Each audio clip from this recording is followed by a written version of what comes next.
Welcome to my vlog, Wonder Alice Kuwait. I love you. Ha, good morning, good afternoon. May customer ako from Davao. Good morning! Aywa. Ma'am, ano pangalan mo? Mayla. Mayla akong ngalan. Magbisaya ta kasi taga Davao siya. Si Mayla. Pumunta sa dito kasi nagagandahan na sa manggupitay sa NS pa. Anong gusto mong gupit? Ito po ang peg ko. Sana kaya. Kaya yan. Pag ako pa. Ayan. Ito ang gustong gupit ni Madam Mayla. Kani yang gusto nga gupit kasi taga Davao siya. Kamukha ko o kamukha niya. Guwapa siya. Guwapa siya kamukha ko. Aywa. Yan. Tingnan niyo kung paano ko siya paggupit mamaya. Mag-live ako sa Facebook. Yeah! Okay. Ito, tingnan yung buhok ni Madam Mayla. Puro uban. Puro siya uban. Sa Bisaya, uban.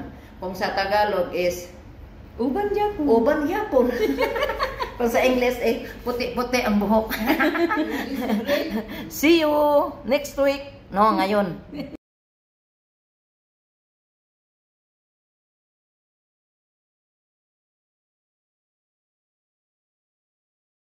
Tarang! Tapos na ang gupit. Yan na. Ito yung result. Yung pinakita kayo ng ginaya kong gupit pala. Yan. Super nice. Wow. Ayaw niya na magpakulay kasi original kulay na to siya. Ito na ang final sa paggupit ko. Dito lang sa MS Pa Salon. Walang ibang maggupit kung hindi. Si Ate Alice. Ayun, thank you very much, Mayla. Taga Davao siya. Yes. Kung sinong Bisaya, guwapa. Grabe si Ate. God bless us all, Mayla. Thank you. Balik-balik siya. Of course. Aywa. Come and go. Come again. Yes. See you.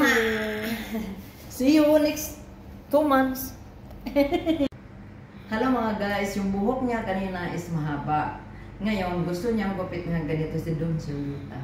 Ginawa ko siya kasi gusto kong makita ng lahat ng mga Bisaya kung sinong gustong magpagupit ng maiksi na gupit. Dito lang ito, di ba? Punta na kayo. Talagang gayang-gaya. Higit pa sa Inspo. Ay, wow, di ba? Ganyan talaga pa mga Bisaya, guwapa. Pag hindi guwapa, basta kay guwapa. Thank you very much for watching my video. God bless us all. I love you all 3 times a day.